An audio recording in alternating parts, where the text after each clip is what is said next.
What's up, Jose Meza? What's up, Avi? What's up, Nick? What's up, Jess West End? What's up, Garrett?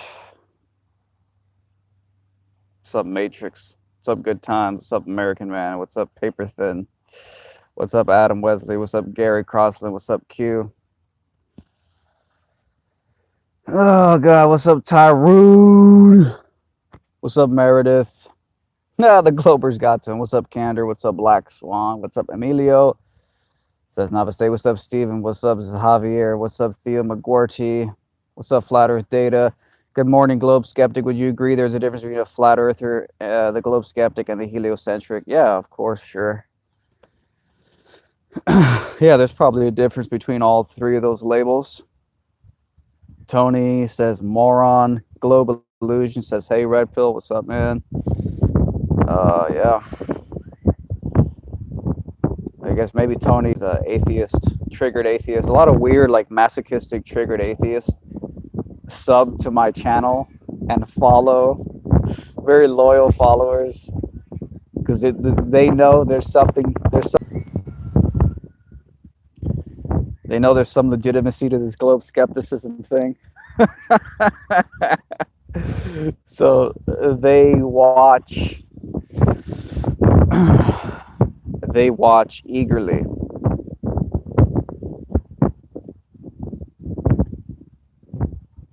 Mega MGTOW says, maybe you're bored because you don't have a successful, satisfying life. That's all. Actually, I guess the key to having a satisfying life is to ameliorate your boredom. But I think that's the problem. Everybody tries to ameliorate. Everybody tries to ameliorate, to get rid of boredom. And there's so many easy ways to do it. Easiest way to do it is to play video games. But the thing is, I sort of feel like I shouldn't play video games because I feel like it's a weird, cheap way to get satisfaction. Tony says, watch Bill and Jeranism prove the globe Earth on Behind the Curve. Well, I was listening to a debate. Sleeping Warrior was debating like 9 Globers at the same time. And, you know, Globers are very rude. They're very, very rude. They just don't have any basic, like, manners or basic social skills. So they were just, like, all talking at once over Sleeping Warrior. And Rumpus said science can't prove anything. So I guess that means there's no scientific proof for the heliocentric model, according to him, according to a Glober.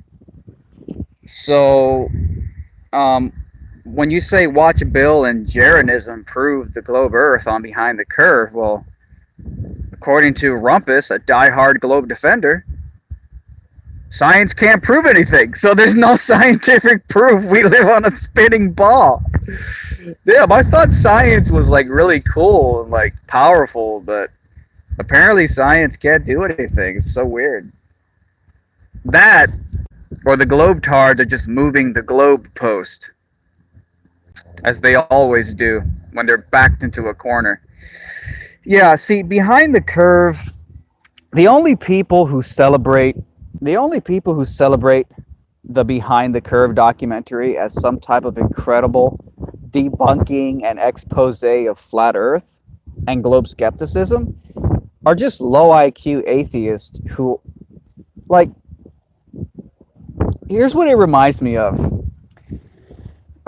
Back during the 2016 election, you know, Trump would get into controversy after controversy, right? This is what happened to Trump. Controversy after controversy after controversy for a year and a half straight, the whole election cycle. And I was out there supporting Trump since as early as around mid 2015. I was supporting Trump, which is really early because there wasn't that much support for Trump at the time because no one really thought He hadn't proven himself. He hadn't proven that a non-politician outsider could actually become the president. So it was very taboo still in mid 2015-ish to say you like Trump, but I was saying it from really early on. And every time there would be some big controversy, that was going to end Trump forever, I'd get so many messages from people who support me, but also people who hate my guts. And they basically saying it's done, it's over, Trump is finished, there's no way he's going to recover from this latest controversy. And, well, we all know what happened. Trump won the presidency, and he basically deflected every controversy without even trying.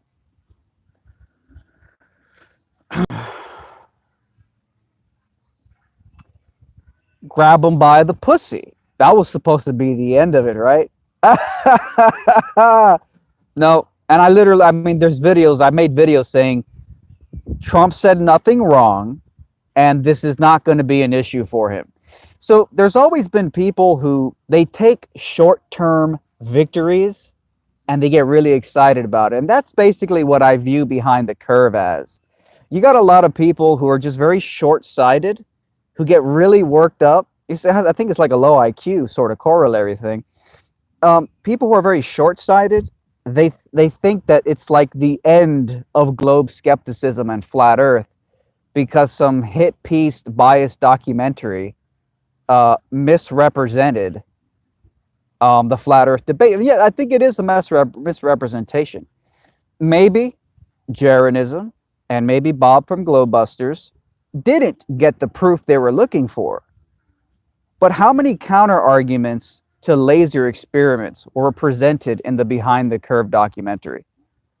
You know how complex, nuanced, and detailed this flat Earth debate is? A laser experiment is there's so many variables that go into a long distance laser experiment. And I'm gonna go ahead and I'm gonna say the R word. Refraction is one of them.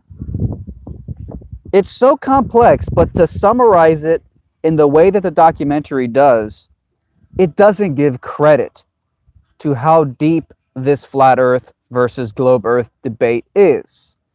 So again, only like low IQ, sort of short-sighted people are celebrating Behind the Curve as like some big deal. It's just what desperate people who know they're losing cling to, just like the anti-Trumpers who told me every controversy was going to end his presidency or his run for president in 2016, and none of them did. So it's like, I think it's like a low IQ thing or something. Sleeping Warrior says, pseudoscience is not science, guys. Heliocentrum only exists in pseudoscience, not in real world. So yeah, people get like really excited and just like, it's like, fine, you can have your short-term celebration. Like if your IQ is so low, go ahead, man. Like have your celebration. Like I don't care, and like no one cares, dude.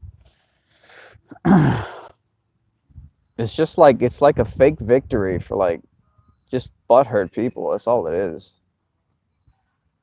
It's like a fake victory. A lot of people at the park here on a Saturday. That's nice. Hey guys, I watched the Apollo 11 documentary in IMAX the other day. It turned out that it was actually Limax, though. Like, it wasn't the real IMAX. So I feel a little betrayed by that.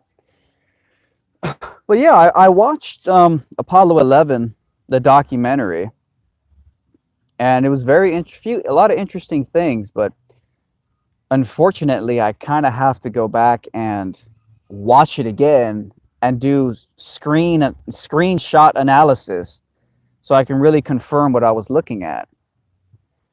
But I'm not going to pay $14 to go watch it in theaters again. So that's kind of the problem about watching things in theaters. If you want to analyze them after the fact, can't really do that.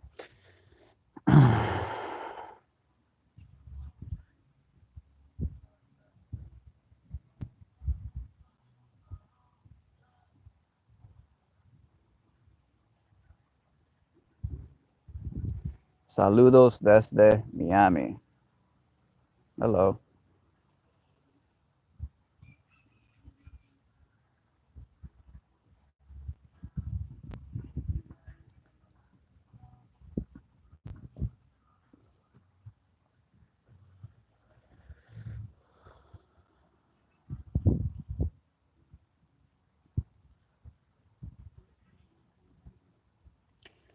You know, it's a funny thing about the word science, you know, and it is true that mainstream science, they basically use the word science to mean basically anything at this point. And so you kind of have to scratch your head and wonder, what's the difference between science and like the scientific method? What's the difference there? Is there a difference? There's certainly something called the scientific method, and it's got a very, very precise setup. A very, very precise setup. So it's kind of funny. Why would there be a method described as scientific if science doesn't mean something very specific? Hey, what's up, Down to Brass Tacks? Pretty day today, too, I must say.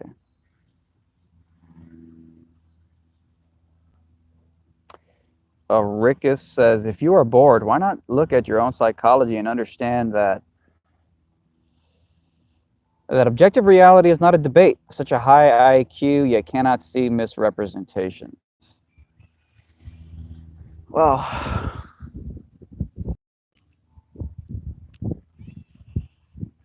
what else we got here? Oh, yeah. Sleeping Warrior says, science is the study and systematic experimentation of the natural and physical world.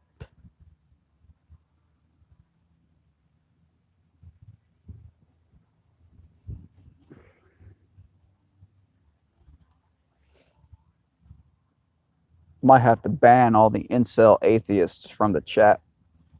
Too many incel atheists from the chat. Incel atheists, man. You'd be shocked.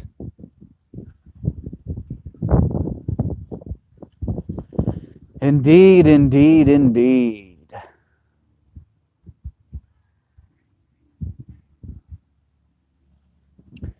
Ron Sheckelson says the word for horizon means horizontal. Synonymous words for horizontal are flat, level, even, plane. Nah, dude. Turns out we were all wrong, bro. It turns out that the greatest conspiracy in the entire universe is the heliocentric model. The laws of physics conspired, rushing out of the Big Bang to deceive your senses. That is the heliocentric model. The heliocentric model is the biggest conspiracy theory in existence. The heliocentric model says that the laws of physics came rushing out of the Big Bang and conspired to deceive your senses. And despite everyone thinking they live on a flat, stationary Earth, it turns out that of all the ways the universe could have blown up out of the Big Bang and formed into the planets that we live on, of all the ways these structures could have formed, they happen to form in these perfect spheres that conveniently look flat on a local level to us as perceivers and feel stationary. What a conspiracy theory. The laws of physics conspired to deceive us. Incredible. Incredible.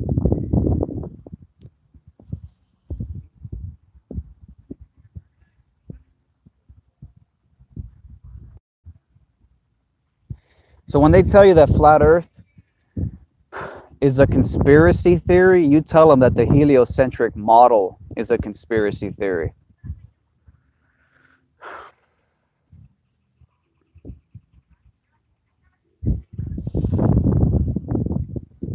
How's the YouTube money treating you? It goes up and it goes down. Definitely went to shit after the adpocalypse. But luckily, I don't do red pill philosophy for the money. Money is just kind of like a nice byproduct. But are you Hispanic or Caucasian? Well, my understanding is that Hispanic is just a cultural label. Hispanic it's not race. So you can be a white Hispanic. So your question's malformed, unfortunately. From what I've gathered, I'm basically a Caucasoid who speaks Spanish. Well, butchered Spanish.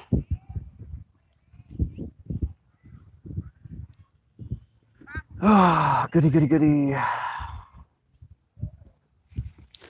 Hopefully it doesn't rain like yesterday. Someone says Hispanic. I thought you meant he speaks. I don't even know what Hispanic means. It's ridiculous. So I'm gonna have to ban one of these incel atheists from my chat. I have to ban one of these incel atheists from my chat. It's like an epidemic of incel atheists, man. I've never seen anything like it.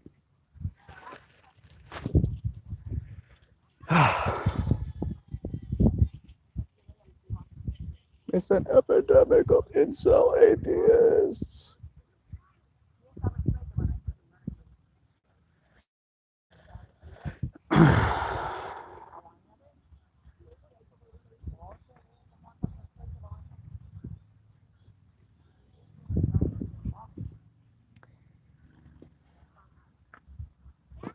Best regards from Poland. Cool, man. All the way from freaking Poland. Snowy Poland. Is it snowy? I don't know if it's snowy over there. Yeah, the atheist incels. Yeah, no, it's an epidemic, dude. But I will say this: it's better to be an incel than a cuck. For as disgusting as the atheist incels are, always better to be an incel than a cuck any day of the week. And a lot of men, they try to bypass being incels by being cucks to a woman. So they end up dating a woman who beats his ass, treats him like garbage, demands he does everything for her, doesn't have any respect for him. And yeah. So it's like, don't bypass being an incel by settling for less with like a, you know, with a girl that you're not really happy with a girl that you're not really happy with, and doesn't really treat you with respect. So, you know, just like simple, dude. Just like simple. It's like really simple.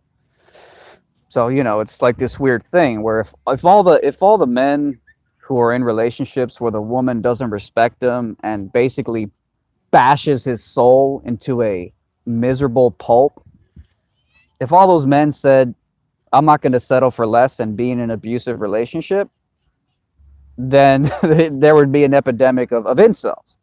So it's like a weird thing where, you know, I guess people try to find a balance or something, but it's kind of weird. Julie Bennett says, respect is a hugely important thing in, oh, fucking scrolled up. In a relationship, in my opinion. Well, yeah, I mean, yeah, of course, respect, you know. But it has to be, you know, both sides have to be respectful. And then in this modern feminist age, it's like, it's confusing, isn't it?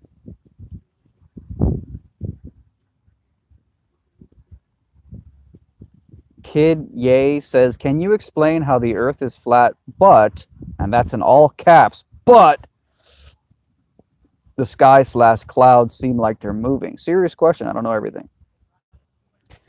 I take it you're assuming that the clouds moving proves that the earth is spinning because the clouds move because the earth spins. Is that basically what it is?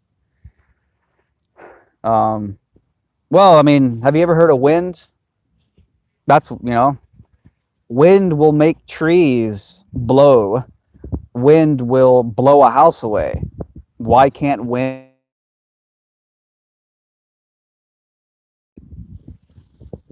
Jody High Roller says, shut the fuck up. Good luck with that request.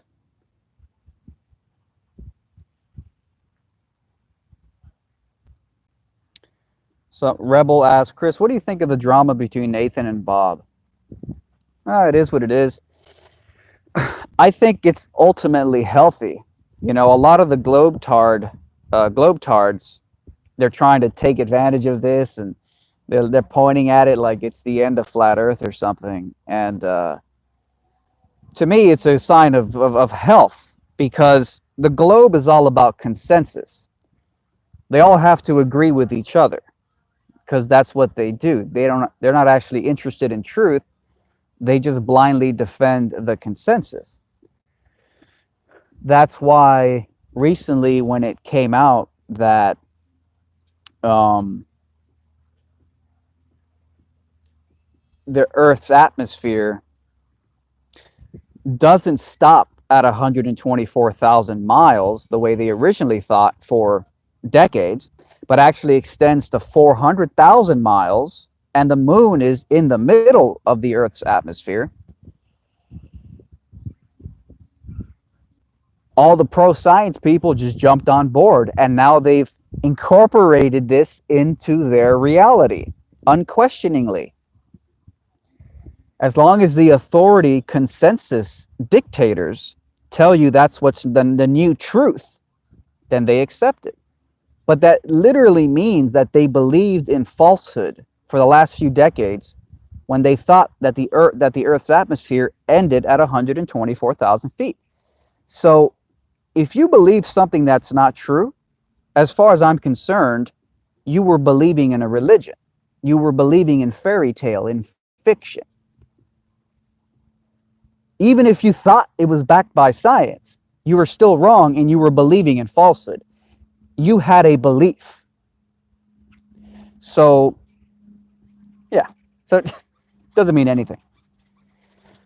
Just because you worship consensus does not mean that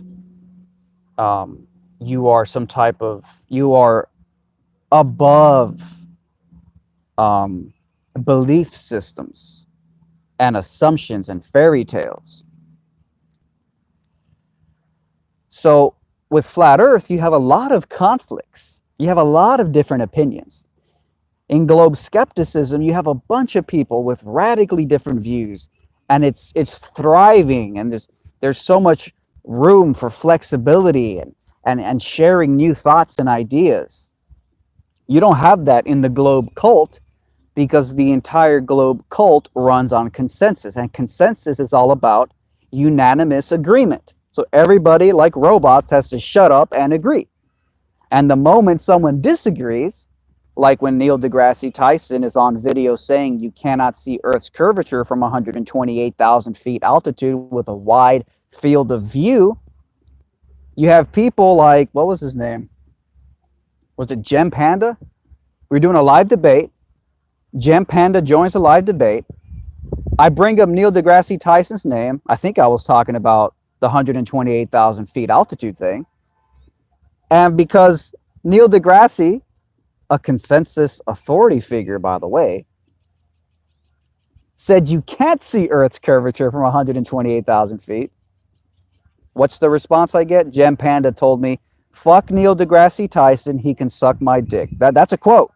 It's on video. That's a quote. So they worship at the altar of consensus, but what happens when you're consensus authority figures? Get it wrong.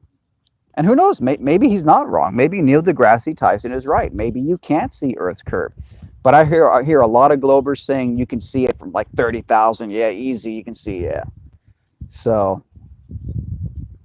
it's a joke. It's really a joke.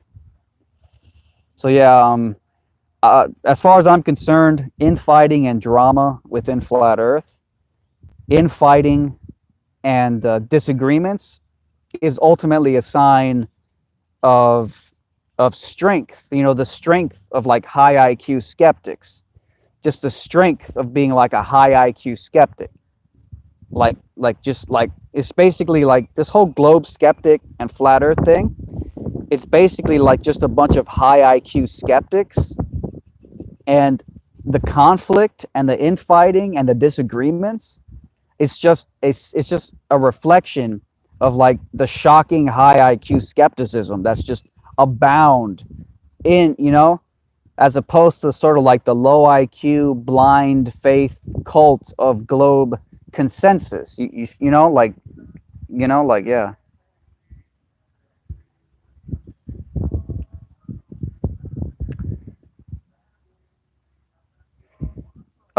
Kasparian says this is the Dunning-Kruger effect on display. Behold. Well, Dunning-Kruger would probably be thinking that the Earth's atmosphere extends to 124,000 miles and clinging to that consensus for decades. And then it turns out you were wrong and believing in fairy tales for decades, because now the new consensus from the scientific establishment is that the Earth's atmosphere extends to 400,000 miles.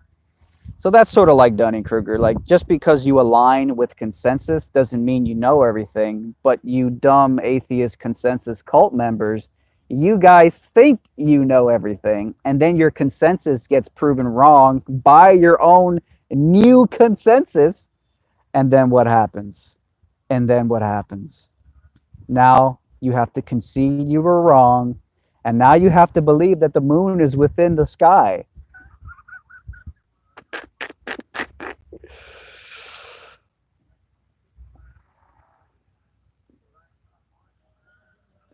How about the simulation theory? Oh yeah, I mean, yeah, the simulation theory is like a real thing. You know, certified smart man and consensus leader Elon Musk said we probably live in a simulation. So it's like, it's not even like me or anything.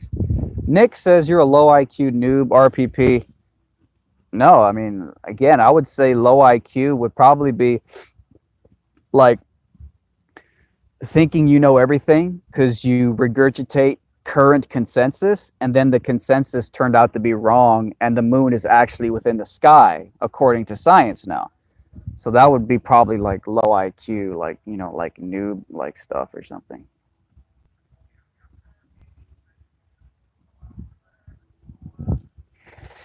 Yeah, I mean, yeah. Elon Musk is a certified smart man. You just look him up, and it's like certified smart man. He says we live in like a computer simulation. So it's like, oh, okay, that makes perfect sense. James asks, do you think the Earth is flat? Well, right now, you know, right now I really call myself a globe skeptic, and that's basically where I am right now. You know, I'm just, you know, being a skeptic. Yes, someone says people desperately want to believe flat earthers are trolls because they can't handle people with different ideas. Yeah, and let's talk about like the bigotry from the atheist globers. Just the utter resentment of people with different ideas. Just really weird and like really creepy stuff. It's like, be more tolerant. Like, don't be such a bigot. Like, be more tolerant. Like, some people have a different opinion. Like, who cares? It's not even that big a deal. Like, you know, I mean, so yeah, anyway, so Elon Musk, he says that, yeah, we probably live in a simulation. So it's like, okay, well, certified smart man Elon Musk says we probably live in a simulation. Then my whole point is, well, yeah, then, you know, gravity is probably just a formula in the simulation. And if you look at most video games, they don't use gravity as a formula, contrary to what godless fuckface asserted. They're not using gravity because gravity is pulled to the center of mass. Sorry, $20 super chat from JS. The answer will be revealed soon, my brothers and sisters. Agree in globe, it is three-dimensional like us. Just agree on peace and you will know who is on our side. Thank you for that. It's like, it's like you're lucky that you're good looking because you're a little loony. Okay.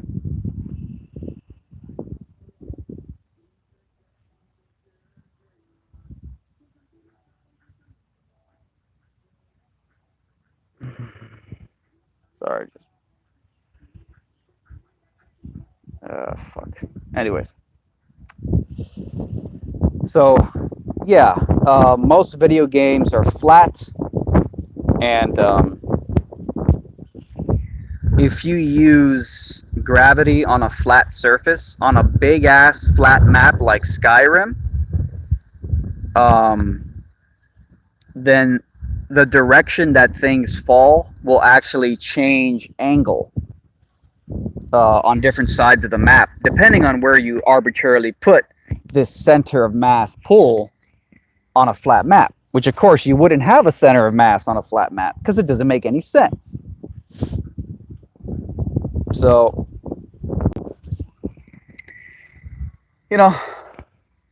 maybe that's why Elon Musk said you can tell it's real because it looks so fake. Maybe he knows that if we live on a simulation, most video games are flat and don't use gravity.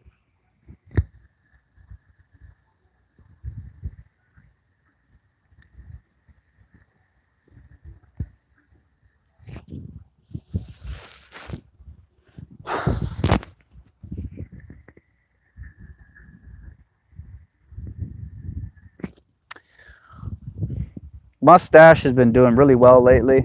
Little mustache update. Defying gravity really well. It's just just low IQ incel atheists because they don't have arguments. They're very ad hom prone, very prone to ad hom. Hey, what's up, Chocolate saying? What's up, Chocolate saying? It's not even a debate. It's always oh wow, that's great. Downtown Brass Tack says, oh, Down to Brass Tack says, nice, I've been mustaching strong since you inspired me with my square Charlie Chaplin. Wow, that's incredible. Yeah, I've just been saying, it's just the thing is there's not much you could do with a mustache that won't look just terrible. So, this is really, in my opinion, it's one of the only really good things you can do with a mustache. Just give it a little twirl, and I just think it's the only, it's just, it's like whatever. So, just not much you can do.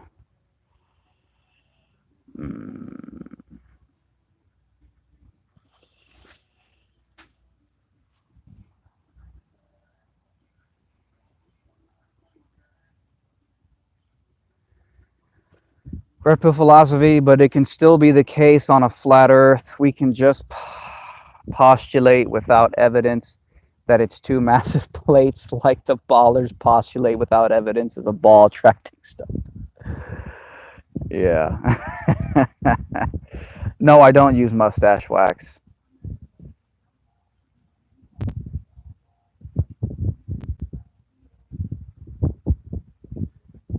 So yeah, like just basically it's just like the incel atheist invasion, and it's shocking. I've never seen anything like it. But I mean, we live in the 21st century, so like, you're not going to be attacked if you turn gay, so you can be a gaytheist if you want. I mean, if you're an incel, you can just be a gaytheist. I mean, it's the 21st century, man. Like that's the world we live in. So, yeah, like 21st century and stuff. YouTube is censoring flat Earth, but not Hollow Earth. YouTube is promoting ancient aliens. So is Discovery Channel. Yeah, of course. Of course.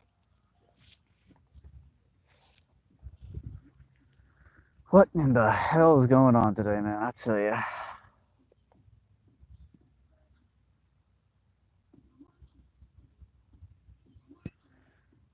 Objects do not become more attractive as they gain mass. Fat women would be in higher demand.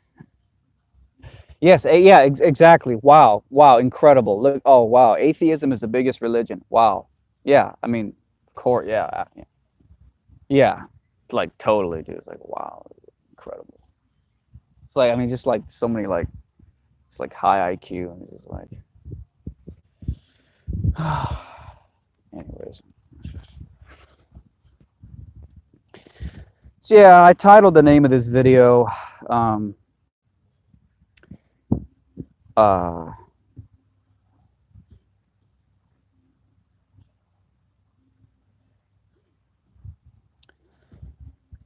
Bored on flat Earth, and yeah, I mean, thing is, most people they just get rid of boredom by playing video games, and it's like, I think video games might be demonic or something.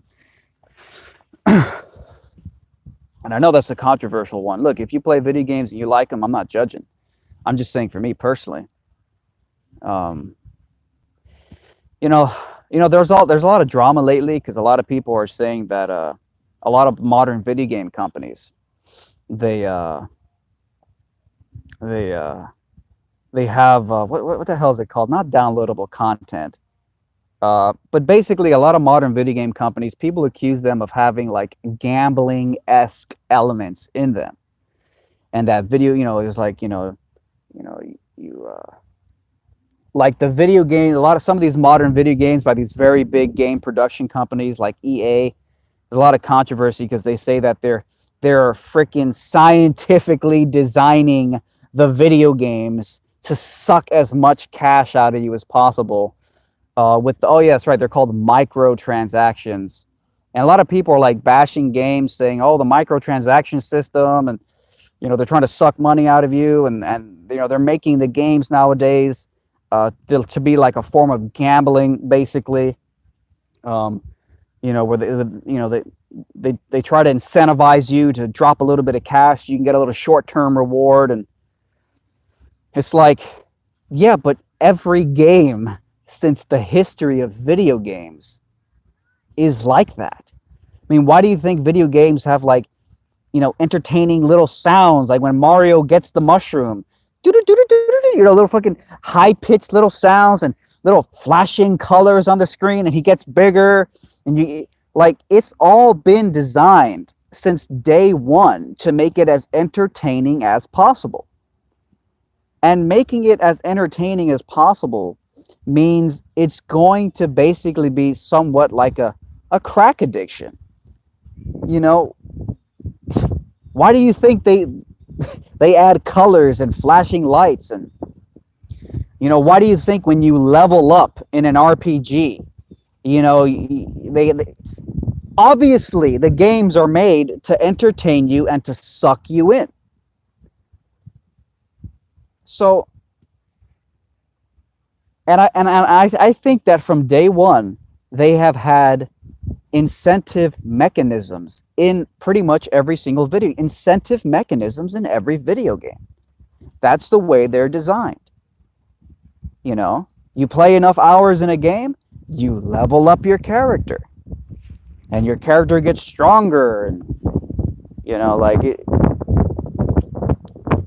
So I guess my problem with video games is like, I feel like the only reason video games are so powerful, I feel like the only reason video games are so entertaining is because it's reward without consequence.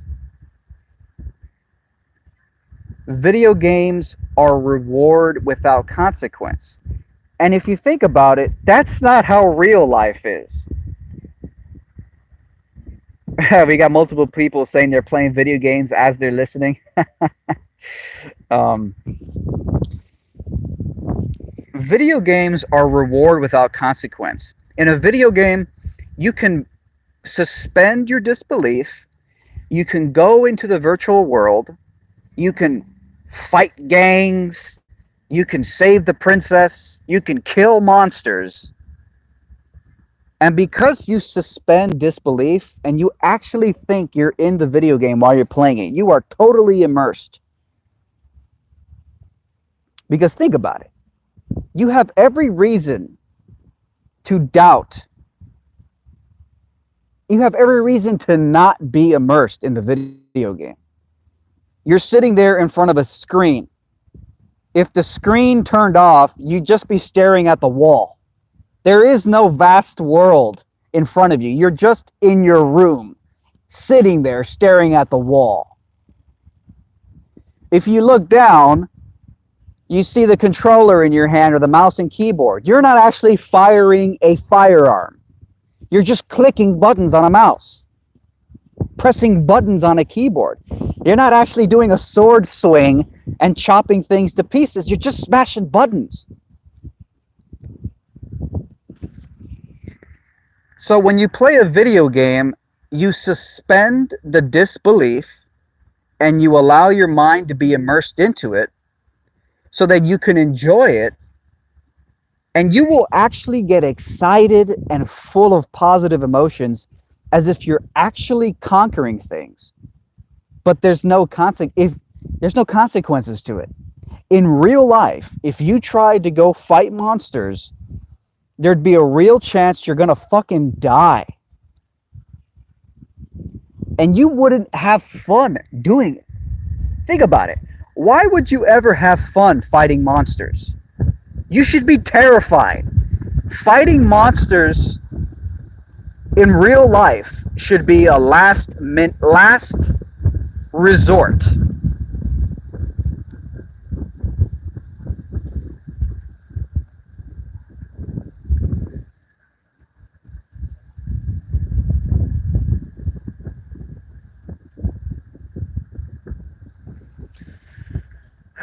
Sorry, it's very, very windy. Yeah, someone says they would love to kill monsters in real life. You sure about that? You sure about that, bro? You sure? In real life, the monsters could, gang up on you and like rip your fucking chest open and eat you alive. So, someone says my IQ is negative 60, but there's no such thing as negative 60 IQ. So that must mean you have a low IQ. So anyways, so that's the thing with video games. It's like it's reward without consequence. It's adventure without risk. Reward without consequence, adventure without risk. And to me, that is the ultimate crack addiction. And yeah, sometimes when I'm bored, it's like, fuck, let me just fucking play some video game. But I'm like, God, the only reason I'm enjoying this is because I'm suspending the disbelief that I'm just actually staring at the wall and clicking buttons on a mouse and a keyboard. So, anyways, that's my rant on video games. So, when I upload videos saying I'm bored, it's because I'm not resorting to the crack addiction escapism that, is really the typical thing that people escape to when they're bored. The typical thing that people escape to when they're bored. So, a lot of times I just find myself sitting here bored. And then I do a live stream, and this is basically my escapism. But at least this is more realistic. At least I'm engaging in the real world. And I guess you could argue it's just the internet, but it's definitely more real world than fighting monsters in a video game. But that's just me. If you like playing video games, you fucking do it. I don't care. You rock, Red Pill. I enjoy your channel much, George. Yeah, thanks. So yeah,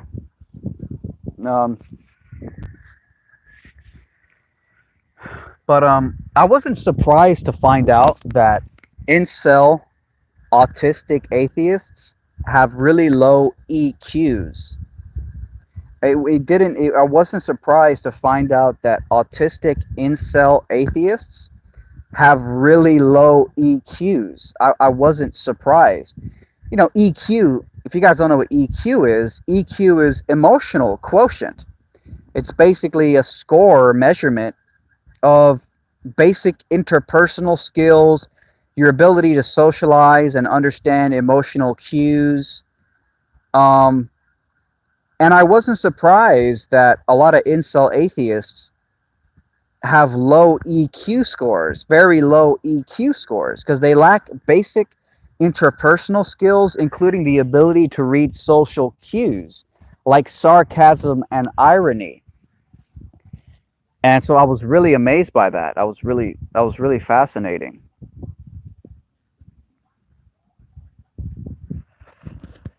Julie Bennett says gaming also gives PTB,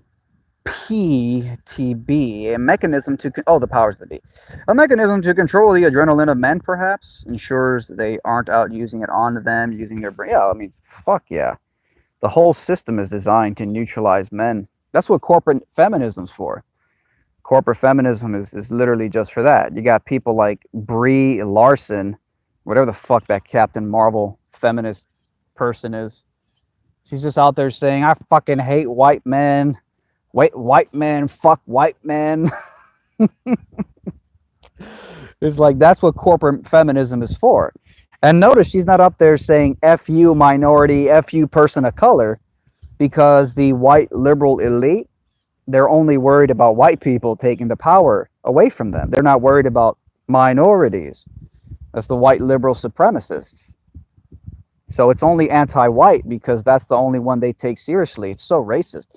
When I found out that white liberals don't take minorities seriously, they think they're like inferior. When I found out white liberal supremacists think that, I was like, wow.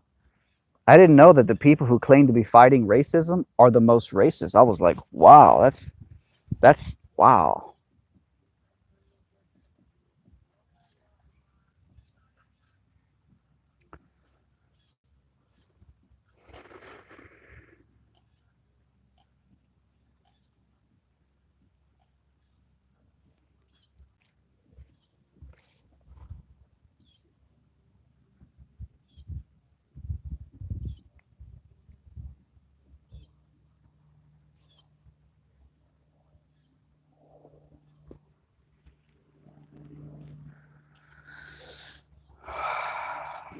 I'm gonna stand up for a little bit.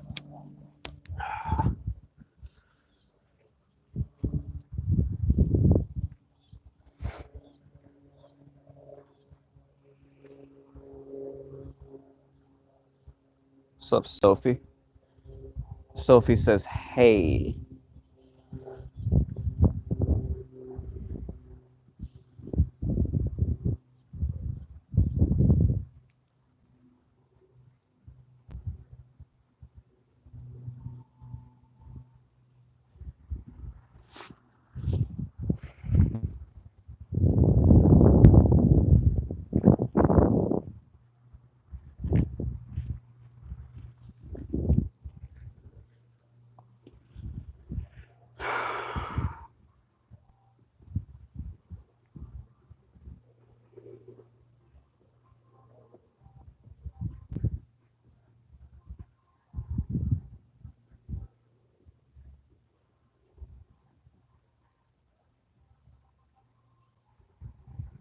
Oh, thank you, Sophie.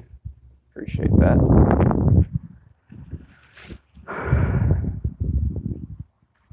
That's amazing. Someone says that's amazing. That's fucking Jesse Lee Peterson's fucking. That's Jesse Lee Peterson's sign, slogan. Lord.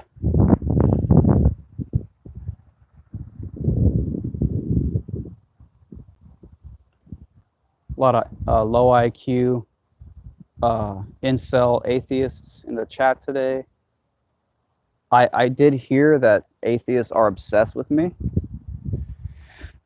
like straight up, and it might be because it's like a lot of gay theists, like a lot of atheists, but there's a lot of gay theists, so that's probably like half the reason, like gay theists. But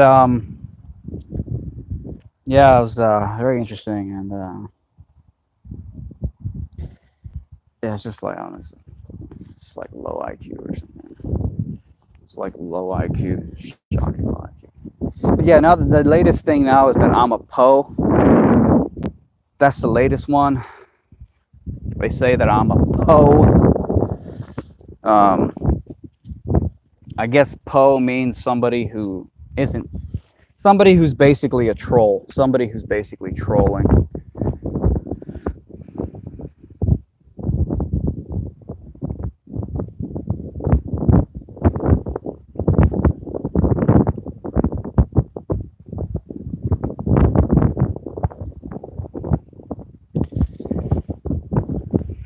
It's like, yeah, like if it helps you sleep at night to think that, people who become skeptics like me just aren't being serious about it, then, go ahead and believe that.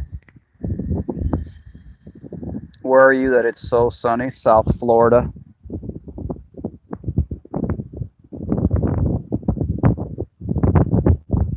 Yes, Caleb says I'm trolling atheists' religion. Yeah, yeah, that's actually what's happening. I am trolling atheist religion, and that's why they get so triggered, because it's the biggest religion on the face of the earth. By the way, that's a phrase that doesn't make sense on a globe. The face of the earth.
I don't know much about Hollow Earth, man. Hollow Earth sounds even harder to believe than Flat Earth was hard to believe when I first heard about it. See, it's just like even harder to believe.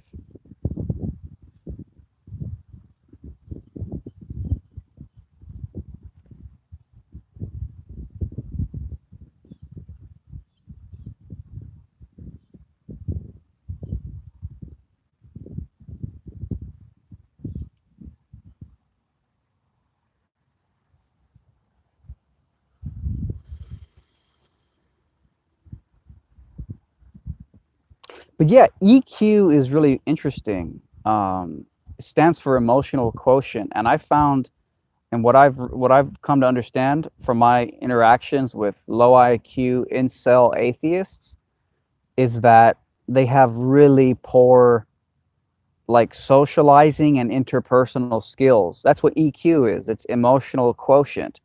It's basically like how can you properly read like emotional cues when you're interacting with other humans. And I wasn't too surprised, but it was amazing how confirmed it was when I saw that low IQ atheist incels actually have really low EQs too, emotional quotient. They can't understand like sarcasm and irony in inner. So it's really like it's interesting. It's very interesting. I didn't know that that was such a big handicap for incel atheists. I was surprised by that.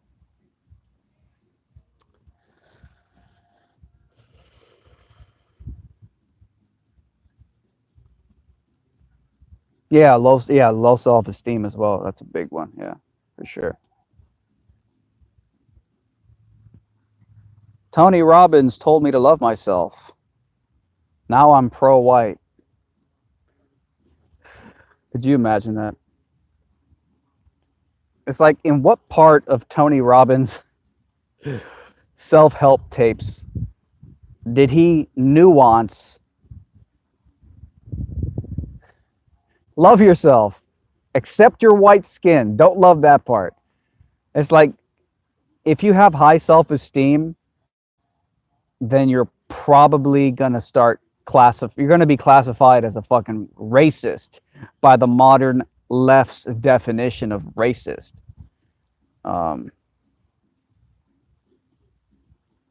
So I think we have an incel atheist obsessively asking for my IQ. Oh, I'll tell you my IQ when you tell me your EQ, your emotional quotient. I'll tell you my IQ when you tell me your EQ, because obviously you must have a shockingly low EQ if you're asking that question. So you tell me your EQ, and then I'll tell you my IQ.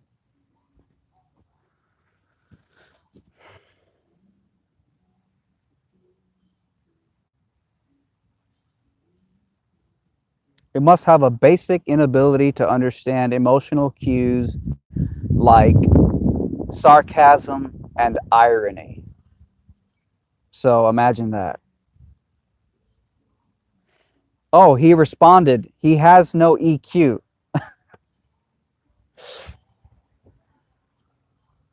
Well, you might want to go get it checked, because you obviously lack basic interpersonal skills and an ability to read social cues. I mean, sarcasm and irony, I don't think it goes in real easy into your hard skull.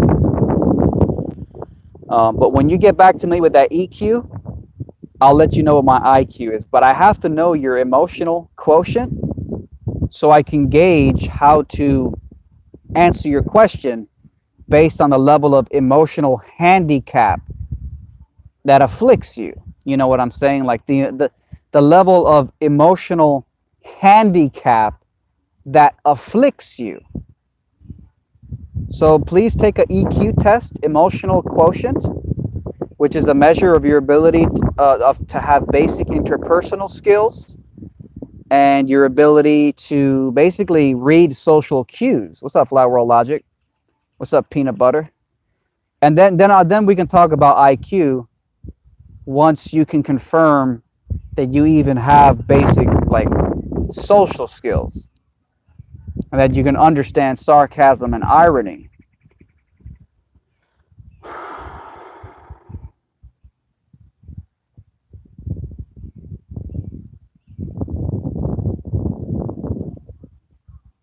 Someone says atheists have small dicks. Well, that might explain why they hate God so much. The bitterness for that one must run deep.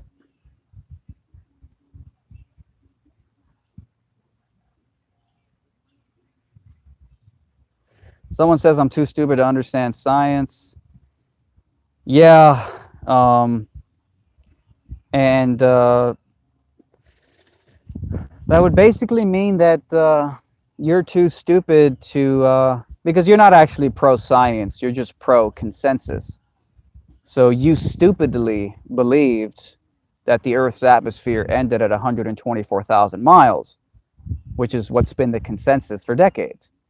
They came out like 2 weeks ago, and science now says that the new consensus is that the Earth's atmosphere actually goes to 400,000 miles, 394,000 to be exact, and that the moon is now within the sky. So it's like, it's like weird.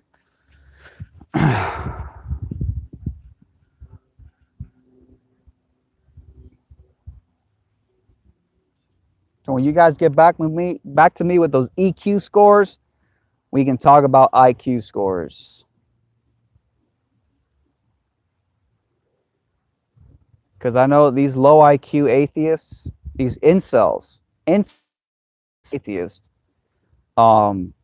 they clearly cannot understand sarcasm and irony.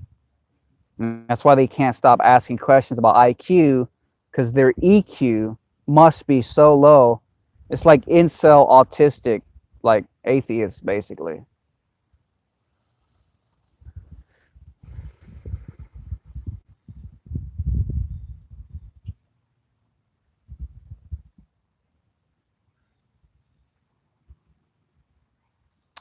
Anyways, yeah. So been going for just over an hour. Just over an hour. Sir Mix-a-Lot is continuing to plead. Look, you say you have a high IQ, man. Just tell me what your score is. Once again, proving you must have a low EQ. You must have a low emotional quotient score because you obviously don't understand basic social cues and you lack interpersonal skills to understand things like sarcasm and irony. They just don't stop. They don't get it. Oh my god. Hopefully there's a dating site for like autistic incels who can't like basically have basic communication skills. Hopefully, because otherwise it's just like incel for life for you guys, man. It's sad. Sad, dude. It's like sad, dude. But like wow, dude.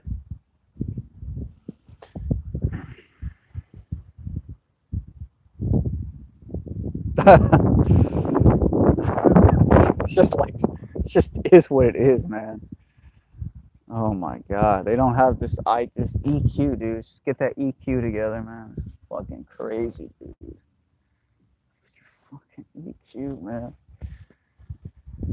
Oh god, fucking EQ, bro. Oh yeah, that sounds right, actually. Yeah, totally.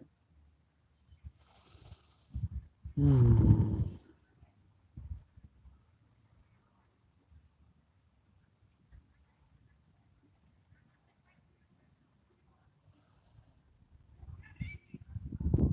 I had some moron email me the other day.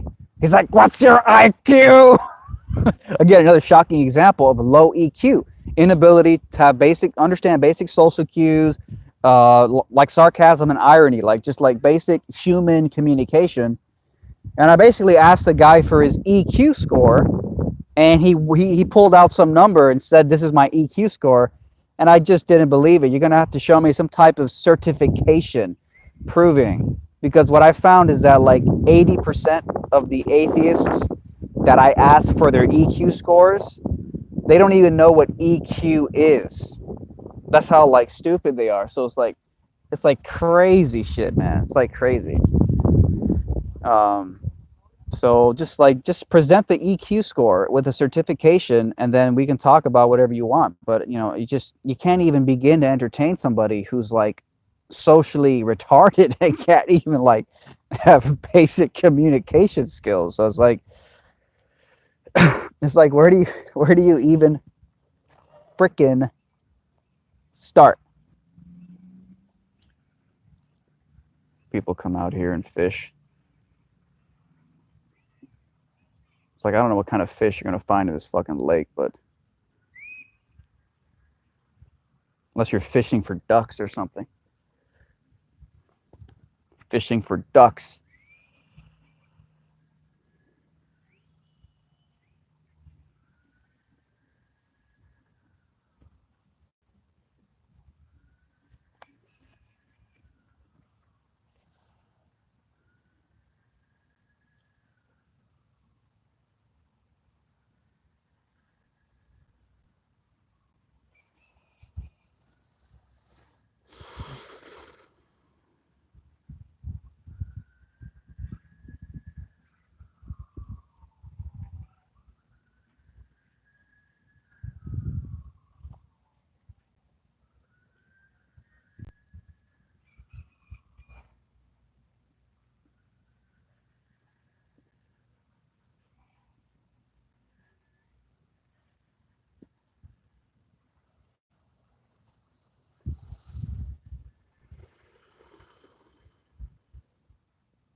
Silence is golden indeed.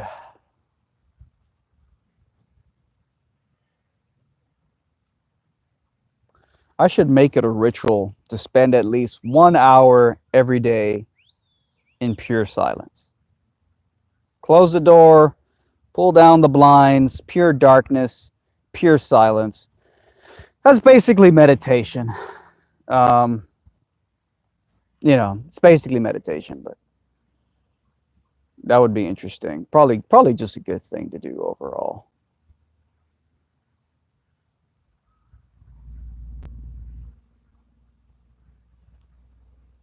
How does an atheist change a light bulb? They don't. They think it will create itself. Yeah, I mean that's literally atheism, dude. Such a joke. Atheism is just so stupid. I'm not religious enough to become an atheist. Not religious enough to become an atheist. Just not dumb or religious enough to just like become an atheist. Like no way.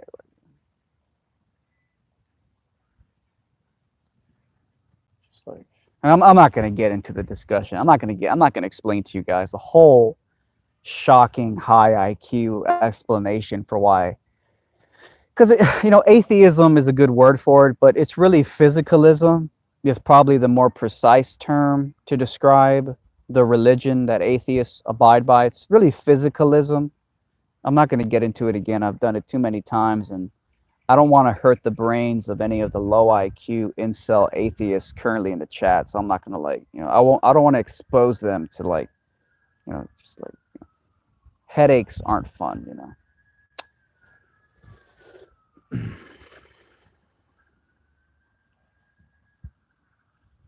Hey, do you guys like those? Did you guys like that open panel debate where I just put a public hangout link and anybody can join? I did that like a month ago. Did you guys enjoy that? Do you guys want me to do more of those? Just curious what you people think. Should I do more open panel public link debates where anybody can join, live streamed to YouTube? What do you guys say? Because I know, some of the incel atheists may not know, but about a month ago I did a open panel debate. Anybody could join, and it was like 5 top tier Globers join, and it was just like I was just like 5 versus 1, and I was just there deflecting all of their silly nonsense. Every argument was just like, well, that's got a serious hole, and then that has a serious problem, and then what about this? And I showed this footage, and it's just funny, man. It's just funny. So I'll probably will do another one of those soon. Don't know when though, but I'll probably do another one of those soon.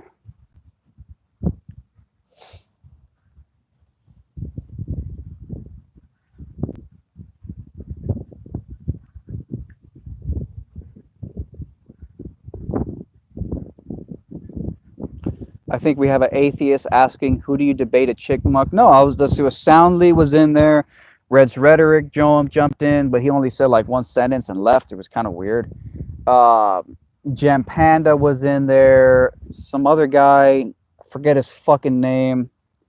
Just a lot of this guy named Lewis. Just a lot. Basically, it was like 5 diehard Globe defenders deep in the debate. These people know what they're talking about. They at least know where the debate is right now. They're not just newbies to it. And yeah, it was. And I'm not even a flat earther. I'm a fucking globe skeptic. I'm just a skeptic being skeptical, like a good skeptic, part of the skeptic community. And it's like I'm new to this debate. I'm not even like top cream of the crop flat earth debater. I'm nothing.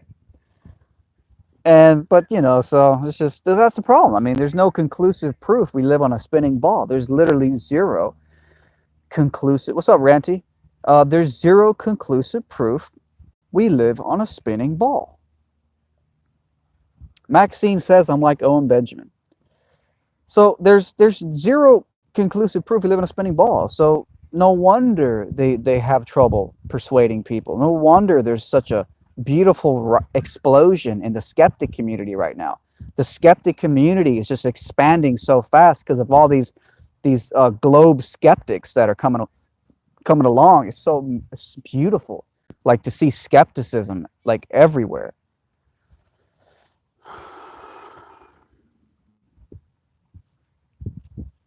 Ranty Flat Earth. It's been a while since I've done any fucking P1000 ops. It's been like a month since I went out there to do any P1000 observations.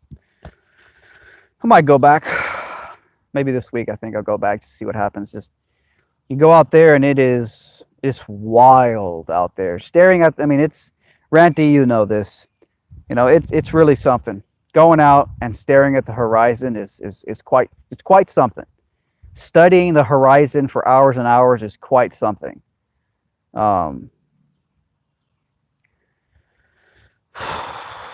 Very, very, very interesting. It's very, very, very interesting.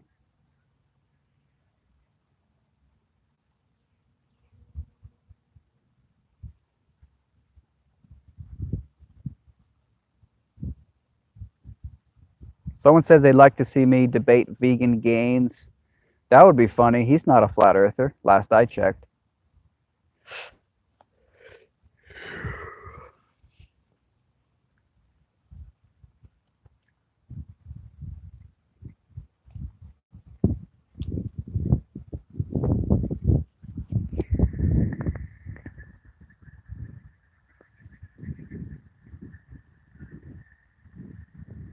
Vegan Gains is mainstream. Yeah, I mean, he's got a pretty big channel. He almost lost it the other day. But I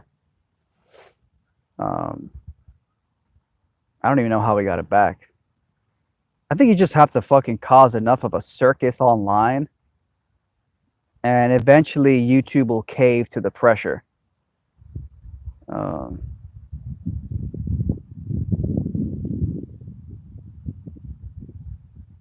Debate Bill Nye.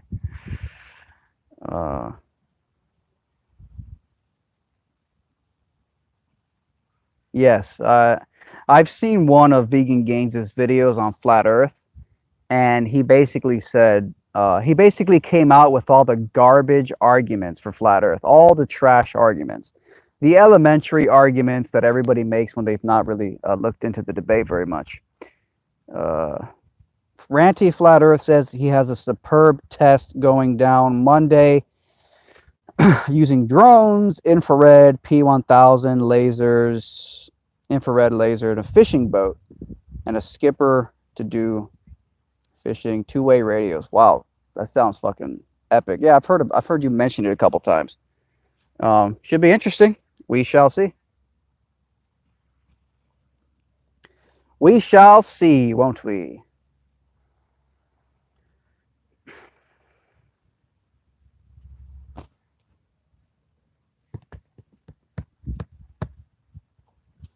Yeah, but you know what? Everybody who's uninitiated to Flat Earth makes fucking terrible arguments for Flat Earth, or rather for the globe. I think everybody has to get humbled by that. Everybody has to get freaking humbled. You know, you come in, you've heard sort of the peripheral arguments for the globe on the media, maybe in school, and you come in and you try to drop that on a learned flat earther, and boy, it ends really bad, doesn't it? It ends really, really badly. So I think that's part of the humility. People have to realize you don't know shit about your spinning ball religion.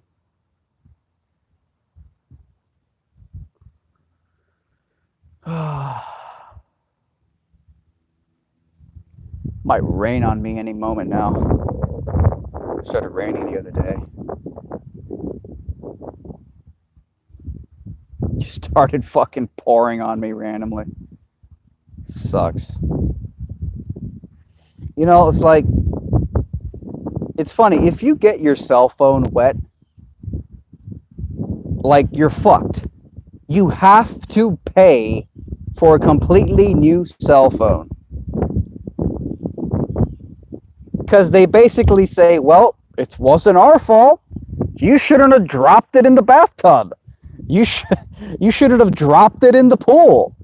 It's like, maybe it's your fault. You don't make waterproof phones as a fucking default.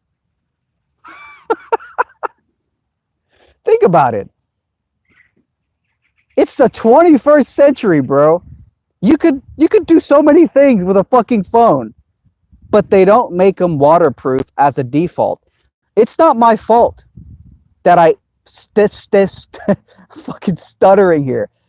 It's not my fault that I stood out in the rain for 5 minutes and the phone got a little wet and now it's fucking short circuiting.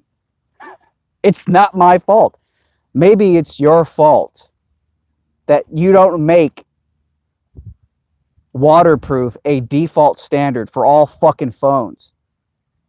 So, Ranty says, I dropped my 3310 from the top of ladders 3 times and dropped in a fully 5-liter tin of Emotion. It still worked. Well, is it waterproof? Is it actually waterproof?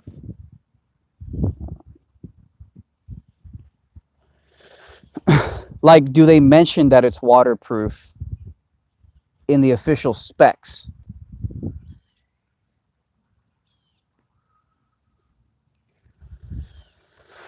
Because, yeah, I mean, like, you can drop shit and sometimes you'll be lucky and, you know, it'll survive, but really old, well-built phone. Well, there you go.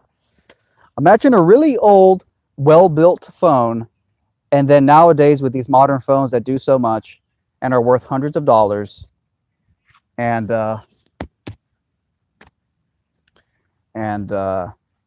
they fucking explode. They fucking explode just because a little bit of water got on it. It's ridiculous. But you know what? It's a great way to suck money out of you, right? Great way. Because then, who do you blame? And they know that a certain percentage of people who own a phone are going to drop it somehow in water. Guaranteed. So it's a great business model because they can take the responsibility off themselves and say, but you dropped it. You dropped it in the water. So Chocolate Saint says, in 2019, no waterproof phones, but in 1969, man walked on the moon. Right, exactly. And in 2019, you know, half the time I can't even get a good signal for live streams. Wouldn't surprise me if the quality of the stream is like fucking 360 or 240p.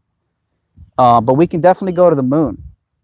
And but yeah, you know, then again, Facebook did admit that they're deboosting. So, you know, cutting bandwidth in half or whatever.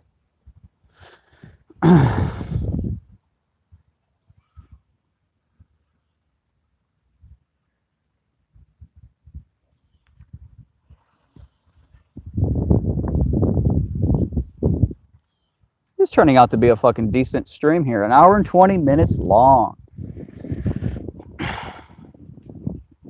During my time at Verizon, I was told the majority of phones with water damage are from women dropping them in a toilet or sink during bathroom trips. Holy shit.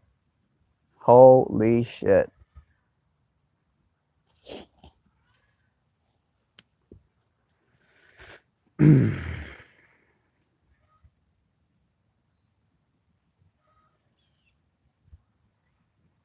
Sounds sexist, though. Sounds really sexist.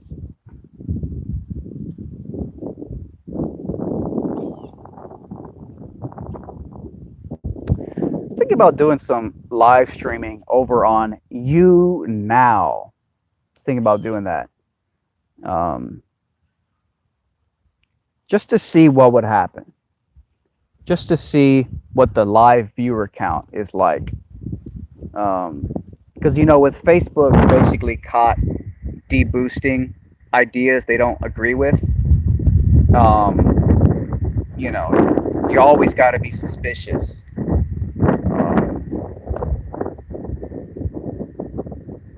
That makes sense.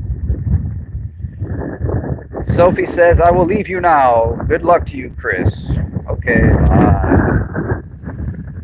very windy right now. Very, very windy.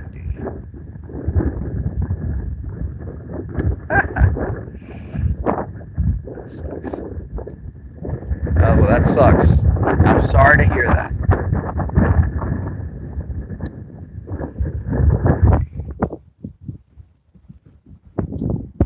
God damn. I think it's going to rain. I really do.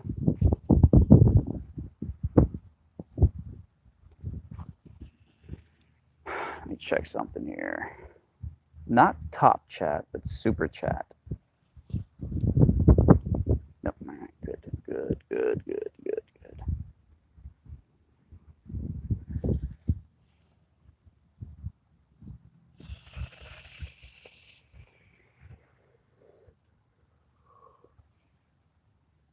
Huh. Changed the name of my channel from Red Pill Philosophy to Red Pillosophy. It's kind of interesting, actually. Now, I was watching some channel the other day. It's called Red Pill News or something like that. Had like 1.5 thousand live viewers. And it's a small channel too, so I think there's like some retroactive banning shit taking place. I think because my channel is so old, so many years of, you know, different community guideline strikes, YouTube deleting videos that they thought were whatever. I think there's some kind of cumulative algorithmic discrimination that they do. And if you've been around for a while and if YouTube doesn't like your stuff, you just have more layers of censorship stacked on. It's probably a good idea to every couple years just delete your channel and start from scratch. I've seriously considered doing it. But then I wonder if they have some kind of algorithm that like recognizes your voice, so they'll still know it's me somehow. Yeah, Ranty says it's an old channel, but you have added 10,000 subs over the last few months, at least 300 plus live. Yeah, I don't know what's going on, and I have added a bunch of new subscribers. It's very interesting, big boost. I finally cracked 200,000 subs like a month ago or something like that, month and a half or something like that. And you know, I've actually lost a ton of subscribers over the years. Ton of subscribers because I don't pander to my audience base. So right. Ranty says he gets 200 and he only has 2.6. Yep. I don't know what the fuck's going on. You know, who knows? They've already admitted they're censoring all over the place. Facebook is doing, everybody's doing it. So, you know, so.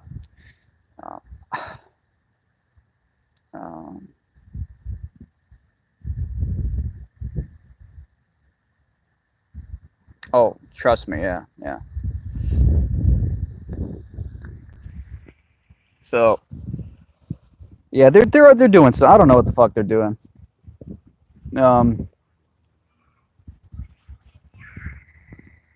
Yeah, just a ton of new subscribers. So you would think even if you ignored all the subscribers I've had piling up for the last 6 years, and you only consider like the 10K, you would think that the live viewer count would generally be a little higher. I've had some decent live viewer counts. When I did the live debate with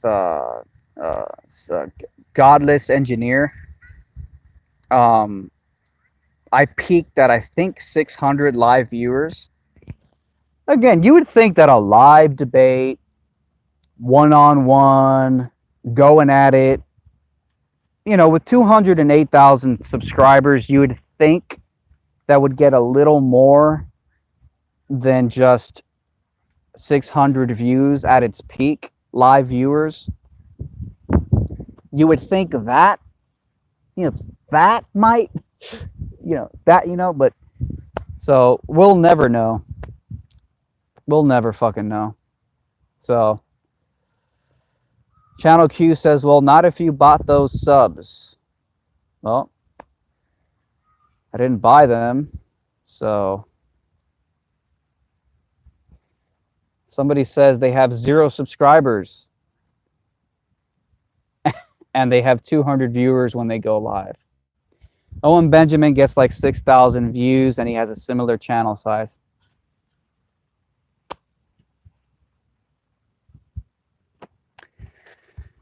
I pointed out Delano Edwards the other day. He's a YouTuber, Delano Edwards, with 400-something thousand subscribers. And he started talking about Flat Earth a couple of years ago.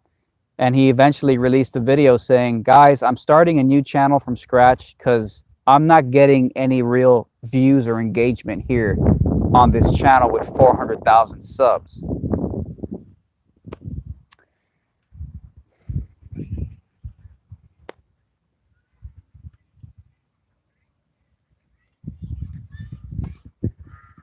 Oh, well.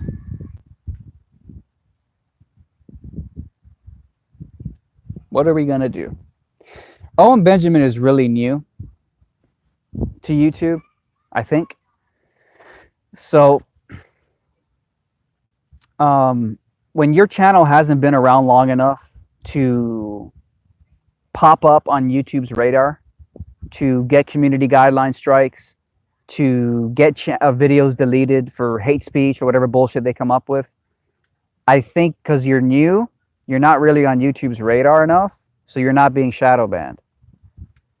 For example, I had to contact YouTube support a few days ago because I noticed that I don't have the option to have my viewers become members. You know, that little join button underneath some YouTube channels? Owen Benjamin has it. That join button where you can join and you can pay a monthly fee and you basically become a member. You get special perks and privileges. I don't have that feature. I check my channel status and I'm like, it says everything is green. I have no community guideline strikes. I have no copyright strikes. Everything's good standing. But it says the channel membership feature, I'm not eligible for. It says I'm ineligible. It doesn't tell me why though. So I looked up, what do you need to be eligible? It says your account needs to be in good standing. You got to have at least 30,000 subs or something like that. And a couple other things. Basically, I'm eligible. So I contacted YouTube chat support and I'm like, hey, according to you guys, I'm eligible, but for some reason, I don't have the feature. He's like, let me check for you. So he checks. He's like, well, you're definitely eligible. Not sure what that's about. He's like, well, I'm going to go ahead and I'm going to put the word in and hopefully they'll approve you because we're still technically rolling the feature out, even though I'm eligible. And even though I've seen way smaller fucking channels than mine with the join membership feature, but apparently I don't get it. Been on the platform for 6-7 years, however long it's been. So that was like 4 or 5 days ago. I still don't have the feature, and the guy said it could take weeks. I don't have the YouTube story feature. I can't create YouTube stories. I saw Conspiracy Cats. I mean, I don't know how many subs he's got. I don't think he has that many. He posted a story the other day. So I guess some people get access to these things and others don't.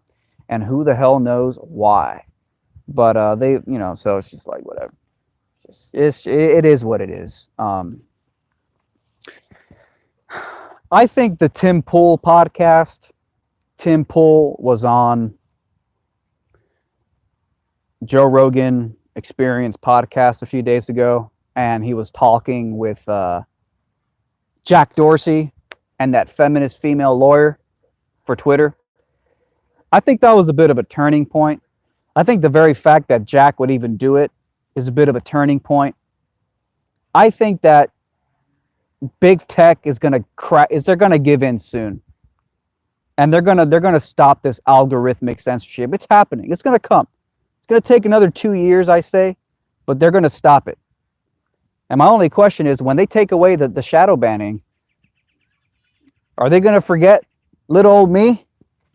You know, layers of shadow banning on my channel back since 2015, probably, when I had that ultra mega viral video. I mean, that thing must have, I mean, I don't even know how many views that shit has gotten from all the re-uploads everywhere on the internet, from Facebook to YouTube to everywhere. Last time I counted all the views, I can't remember the exact number. I think it was like 17 million views or something like that. And that's what I could find. And that was after it was deleted from my channel by YouTube. Hate speech. And all the video was, I mean, everybody agrees and everybody loved the video. It was very, very simply saying, yeah, I mean, if somebody hits you, you have a right to defend yourself. It doesn't even matter who you are. I mean, if a man hits a woman, the woman has a right to defend herself. If a woman starts beating up on some dude and the guy's like saying, stop, get away from me, stop smashing my face in, and she keeps doing it, like, you have a right to like push her off without like, you know, people coming after you and without the mainstream media mischaracterizing you. You know, this is pretty standard shit here. Pretty basic ethics, right? And that's it. But, you know, YouTube does have a feminist CEO, admitted feminist CEO. I mean, she talks a lot of feminist talking points. So anyways, YouTube deleted the video. And it had like 1 million views in a few days, and they took it down, and then that made it even more viral. So more people started uploading it, sharing it. There's many versions of it on YouTube. Just type in "women get a taste of the gender equality they have always wanted," and it's about a 5-minute long video, and it really illustrates the double standard in an age of feminism. Of course, it's not really feminism, it's corporate feminism, and corporate feminism doesn't actually care about women or women's rights. So, yeah, it's all funny. It's all funny.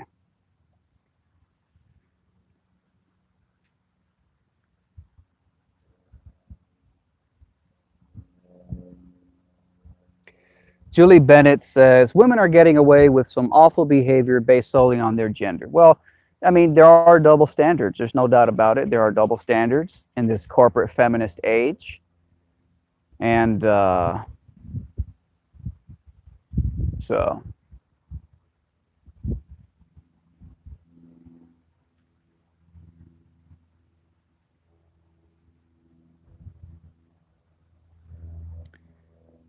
Somebody says I got arrested. Someone says they got arrested by a SWAT team just because some junky, crazy broad said he had a gun in his apartment, but he says it's total bullshit. No investigation. Well, and you know, there's something with the court systems. I think there's an argument to be made with the court systems assuming that women are damsels in distress, and so they need primary custody, and they need all the money and the child support. I think there might be something wrong with that system too. But, you know, it's just like,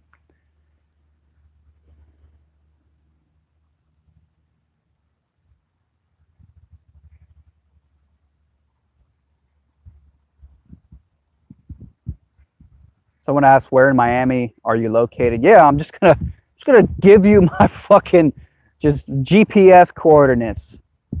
I'm in Miami, bro. I'm fucking Miami, dude. I mean, it's fucking Miami, bro. What more do you gotta fucking know? An hour and 35 minutes. Oh, shit.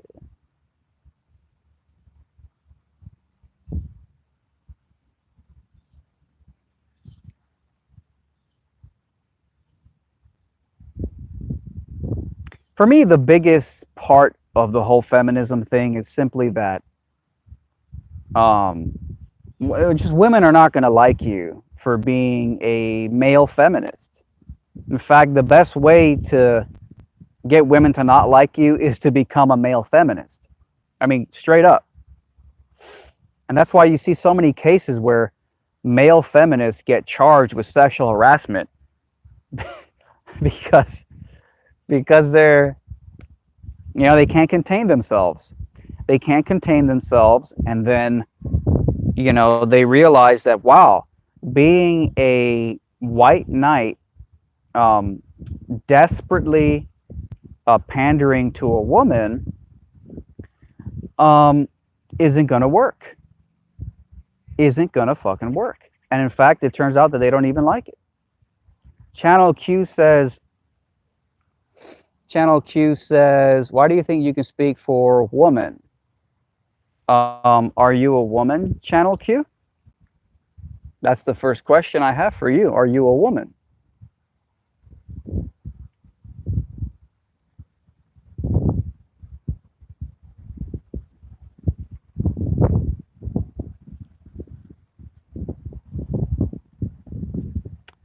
Channel Q will not answer the question. Very, very shifty behavior. Channel Q, are you a woman?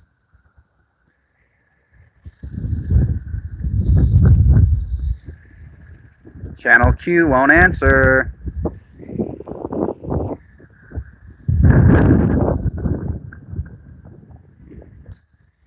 Well, we'll just wait for Channel Q to answer. Anyways, yeah, I mean, if you're not a woman, then you can't speak for women, right, Channel Q? That's what you said. So if you're not a woman, you can't even ask me that question because you can't speak for women. So shut the fuck up. Shut your dumb fucking mouth. Because guess what? I don't hold by that retarded standard. Because you don't have to be a woman to make basic assessments about the world you live in. And for that matter, you're going to have to reverse those roles, right? And make it equal, right? And if you reverse those roles and you make it equal, then that means women can't speak for male issues either. And just tell me how that one's going to work. Tell me how that one's going to work out. It's not going to work out well.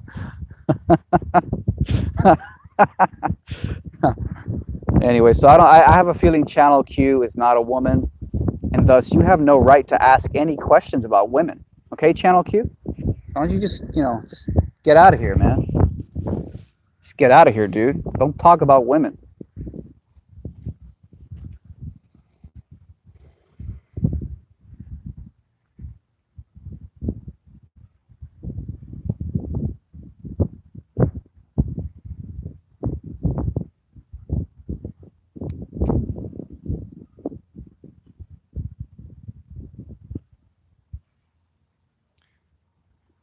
If you're a man and you can't talk about women, then if you're a man who's getting punched in the face over and over and over again by a female, then the female can have no say in how the man reacts to that aggressive attack by your logic, Channel Q. So stop with the gender segregation. This is just so bigoted. Just so bigoted. Enough with the gender segregation. Just so bigoted. It's like bigotry.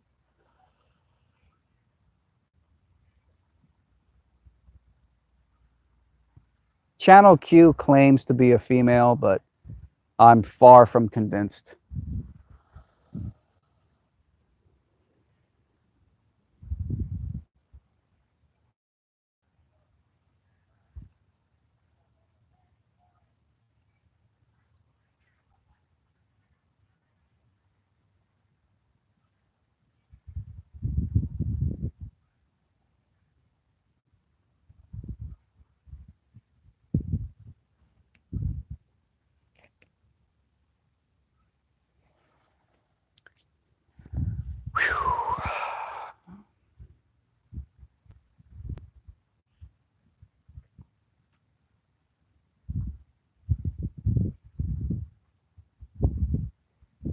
I can't understand the shocking support for gender segregation.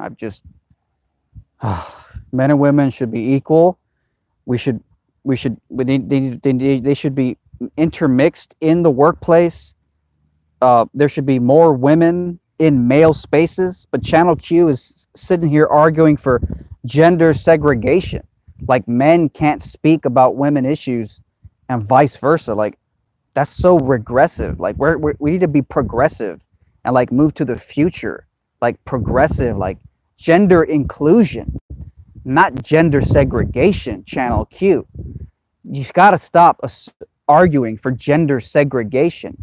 You need to argue for gender inclusion and stop being regressive. You got to be progressive. Are you a progressive? Oh, God. Sick. So sick. I've never seen such bigotry in my life, man. Oh, God. Channel Q says, I asked why you think you can speak for a woman. Sorry, LOL. Well, no, it's just like this is bigotry, man. I mean, this is straight up like bigotry. Like, we need to be about gender inclusion. And you're saying that a man can't speak for a woman. We need to bring men and women together. Like, we need more women in the workplace with men. You know, like, just like, man, not like bigotry, dude. Like, just like racist.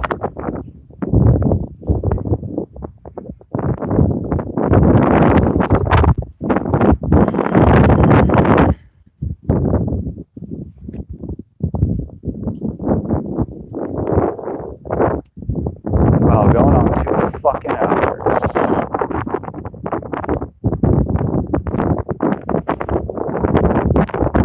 Going on 2 fucking hours.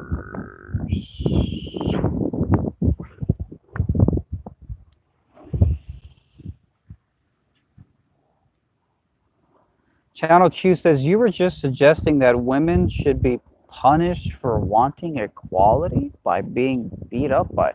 Whoa, dude. Channel... Oh. What the hell, dude? What do you... Oh, God, this is sick. Oh, God, this is sick. I don't even know where to begin with this. This is just shocking. Shocking bigotry. I just never seen this before. It's shocking. We need more people to like vote for like Bernie Sanders and just like be progressive and shit, man. Like progressive and shit. Just like more like, you know, just like we need more progress. That's the problem. Like we don't have enough like progress.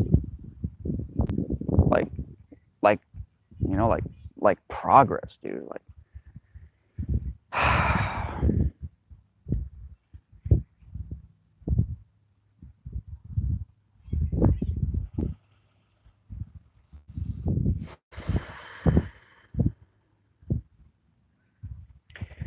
someone asked, what happened to your Bernie Sanders video? I deleted it because it was getting no views. And sometimes it's like, it doesn't even have the right to be up if it's not getting. And again, like you know, when you got Facebook admitting they're like deboosting content that they don't like, it's like, you don't know what's causing it. So you just sometimes you just take the fucking video down. It's just like doesn't even deserve to. It doesn't even deserve to give YouTube the credit of one more video on their platform that they can flaunt about how many videos are uploaded every hour, and blah blah blah.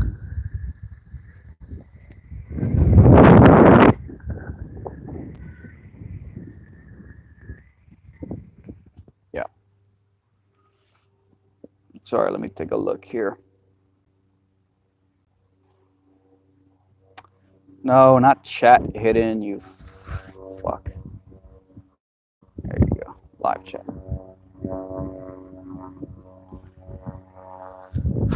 Been hearing about this Andrew Yang guy lately. And apparently his primary campaign position is a universal basic income of $1,000 a month for everyone.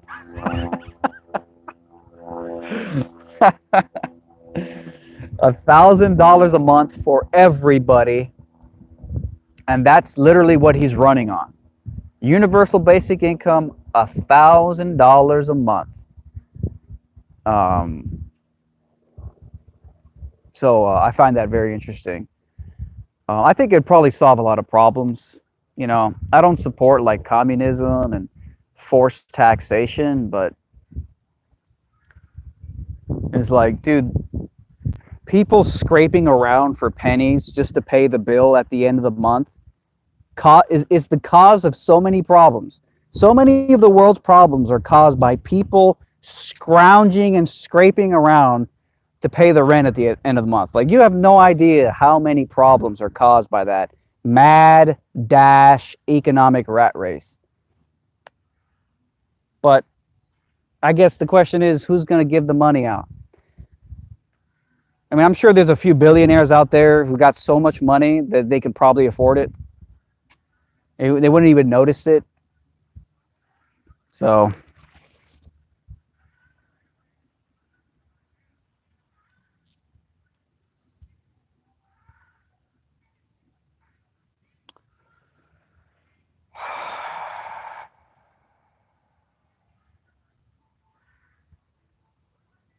yes, that's right, Julie. You have to earn paper digits just to exist. And in this system, there's only one way to make those fucking fiat dollars. You have to join the Ponzi scheme. You got to join the Ponzi scheme. So I think there's probably some. I actually kind of support a universal basic income. Ranty Flat Earth says $2,000 a month. Well, you know what, Ranty, like $1,000 a month would at least get a lot of it covered. And then, you can maybe work a little part-time job, or you can do some freelance stuff here and there. I don't think you have to pay for everything, but, give people a helping hand. Because, again, I'm not a communist in any way, but I kind of support the idea of a universal basic income, because I just feel like it would solve. I mean, Bernie Sanders wouldn't exist if everybody got $1,000 a month. All these Bernie bros, fuck, student loan debt wouldn't exist. This student loan debt crisis wouldn't exist if people were given $1,000 a month. Universal basic income. The only reason most people go to college is because they feel like, well, I got to find a way to make some decent money, and they tell me the best way to do it is to go to college. So sure, I'll take out an $80,000 loan. And by the time I graduate, it's like $120,000. Well, shit, if people were given $1,000 a month as a default, people wouldn't even go to college. I've said it before. Give people $1,000 a month and a free Netflix account, and you'll solve so many fucking problems. Chocolate Saiyan says student loans are a scam. Well, yeah, totally scam. And no one seems to give a crap about the students. They just keep dishing out the loans, saying this is good for you. It's good for you. Before you even buy a house, you already have a fucking mortgage. It's good for you. It's good. We care about you.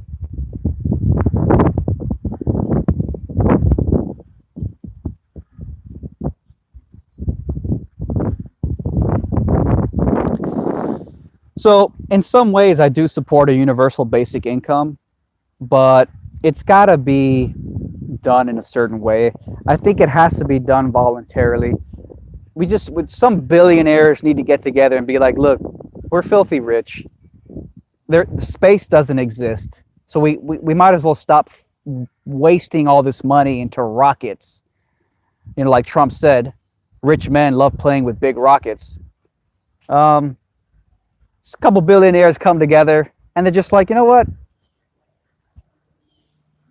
Let's stop wasting all our money on space. Let's give people $1,000 a month.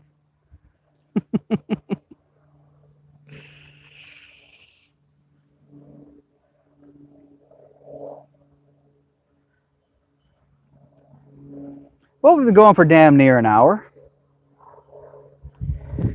And I think that's enough for now, actually.